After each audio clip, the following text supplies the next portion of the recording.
দেখেন আমরা প্রত্যাশা করেছিলাম 5 আগস্টের পর হয়তো দুর্নীতি থাকবে না, মানুষের মধ্যে কোনো আতঙ্ক থাকবে না, আমরা খুব সুন্দরভাবে জীবনযাপন করতে পারবো। কিন্তু আমরা এখন কি দেখছি, আমাদের জীবনযাত্রার মান পরিবর্তন হয় নাই। এখন রাস্তাঘাটে বের হইলে আমাদের কিন্তু একটা আতঙ্কের মধ্যে থাকা লাগে। আসলে জননিরাপত্তা নাই, পুলিশ বাহিনী অ্যাক্টিভ না।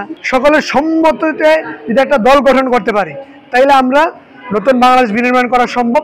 আজকে যে রাজশাহীতে যে আন্দোলন হচ্ছে গতকাল থেকে, যে ঢাকা বিশ্ববিদ্যালয় কেন্দ্রিক যে ছাত্র রাজনীতি থেকে শুরু করে জাতীয় রাজনীতি, আমরা আসলে যদি বাংলাদেশ ছাত্র অধিকার পরিষদের পক্ষ থেকে যদি আমি বলতে চাই, সেক্ষেত্রে আমার বক্তব্য হচ্ছে এই যে জুলাই যে বিপ্লব, সেই বিপ্লবে শুধু ঢাকা বিশ্ববিদ্যালয় নয়, প্রাইভেট অন্যান্য যে পাবলিক বিশ্ববিদ্যালয় এবং সারা বাংলাদেশের শিক্ষার্থীদের স্বতঃস্ফূর্ত এবং সাধারণ মানুষের একটা স্বতঃস্ফূর্ত অংশগ্রহণ ছিল। আজকে আমি একটা অফিসে গিয়েছিলাম, উনি বলতেছে আসলে উনি মানে নিজে স্বীকার করে নিয়েছেন উনি আসলে আওয়ামী লীগের সাপোর্টার ছিল এই লোক, কিন্তু ওনার ছেলেমেয়েরা আন্দোলনে গিয়েছিল।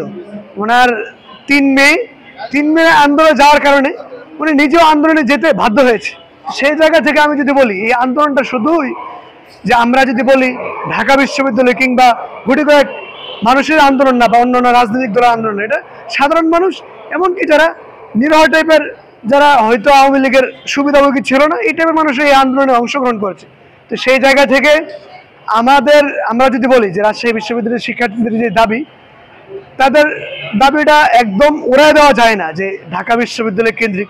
এটা তো সত্য যে উপদেষ্টাতে যদি আমরা দেখি 3 জন ছাত্র উপদেষ্টা ঢাকা বিশ্ববিদ্যালয় থেকে দেওয়া হয়েছে। অন্যান্য জায়গা থেকে উপদেষ্টা না দেওয়া হোক, মন্ত্রণালয়ের দায়িত্ব দেওয়া যেতে পারত, বা কিংবা ছাত্র সংগঠন হয়েছে বা এখন যে নতুন যে নাগরিক পার্টি হয়েছে, সেখানে কিন্তু আমরা যে সিনিয়র মানে দায়িত্বশীল 9টার জায়গা থেকে আমরা দেখলাম 8টাই ঢাকা বিশ্ববিদ্যালয়। তো আমরা তাদের দাবির সাথে আমাদের জায়গা, আমার ব্যক্তিগত জায়গা থেকে আমি মনে করি তাদের দাবিটা অযৌক্তিক না। সেই জায়গা থেকে তাদের ব্যাপারটা কিছুটা কনসিডার করা যায়, তারা আসলে কি চাচ্ছে, তাদের দাবিটা মানে তাদের দাবির সাথে আমার কিছুটা সম্মতি আছে আর কি। সকলের ঐক্যবদ্ধ প্ল্যাটফর্ম ছাড়া আসলে নতুন বাংলাদেশ স্বপ্ন দেখা অনেকটাই অসম্ভব। যদি আপনি দেখেন আমরা প্রত্যাশা করেছিলাম 5 আগস্টের পর হয়তো দুর্নীতি থাকবে না, মানুষের মধ্যে কোনো আতঙ্ক থাকবে না, আমরা খুব সুন্দরভাবে জীবনযাপন করতে পারবো।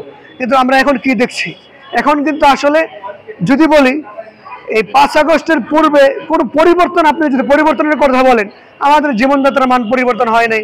এখন রাস্তাঘাটে বের হইলে আমাদের কিন্তু একটা আতঙ্কের মধ্যে থাকা লাগে। আসলে কি এখন জননিরাপত্তা নাই, পুলিশ বাহিনী অ্যাক্টিভ না। তো সেই জায়গা থেকে সকলের সম্মতিতে যদি একটা দল গঠন করতে পারি তাইলে আমরা নতুন বাংলাদেশ বিনির্মাণ করা সম্ভব। আর যদি আওয়ামী লীগের ঠেকানোর কথা বলছেন, আওয়ামী লীগ কি শুধুমাত্র সমন্বয়করা চাইলেই ঠেকাতে পারবে? এটা অসম্ভব। নতুন যারা আছে, নতুন বাংলাদেশের স্বপ্ন দেখে যারা তরুণ আছে, তরুণদের নিয়ে সকলের ঐক্যবদ্ধ যদি প্ল্যাটফর্ম একটা তৈরি করা যায় তাইলে আওয়ামী লীগের ঠেকানো সম্ভব। নতুন যে রাষ্ট্র সংস্কারের কথা বলা হচ্ছে, রাষ্ট্র সংস্কার করা সম্ভব।